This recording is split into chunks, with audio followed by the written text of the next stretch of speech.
ve zaman yanlış hatmedilmiş. Kiliselerin çanları sağır, minareler kısa. Dekolte doktrinler giyinmiş abdal.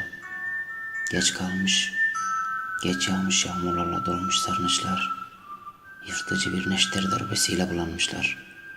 Nükleer sevdalardan olan kuleler, rokoko kristallerle süslenmiş tünellerden lime lime olmuşlar. Bir kez düşlere darılmışım. Sıçramışım ve girmişim canya. Sızlayışlarıma vokalistlik yapsana.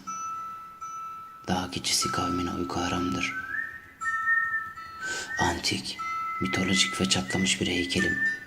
İrin akıyor benden. İçimin semasında martılar kamikazeye uçuşlar yapıyor.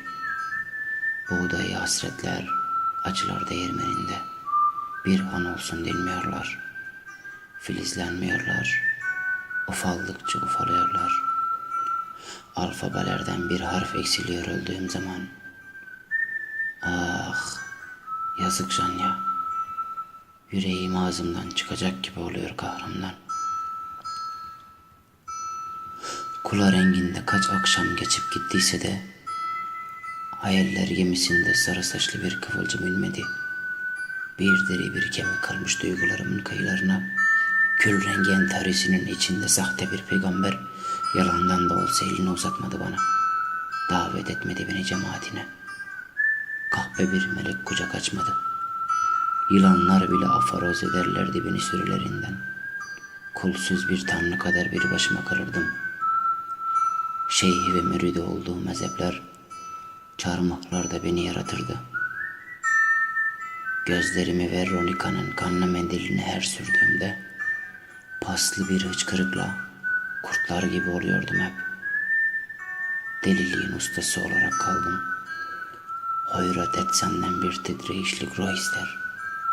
Kılıçlar deliliğinde bir bakış ister. Ağzına kadar mezar yerlisi olan ben. Sığamıyorum Canya. Sığamıyorum evi klasıca. Mezarlara sığamıyorum ha. Alnında yazılı olan kader değil. Ömrümün hikayesinin sonesidir. Sesim acıyor. Şöyle koca ve harap olmuş bir sesle adını haykırmakla doyasıya rahatlatamadım yüreğimi. Bembeyaz bulutlardan bir oluk şiir sağıyorum kuşları için gözlerinin. Keşke Canya, ihtişamlı inancına taşıyabilseydim. Keşke kuzum, senden başka hiçbir dertle bozmasaydım tadını aklımın. Kadersizce seni omzuma alıp çarşı pazar dolaştırsaydım.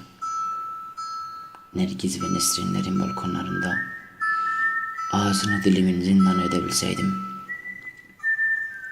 Ama Tanrı ve zaman yanlış hatmedilmiş.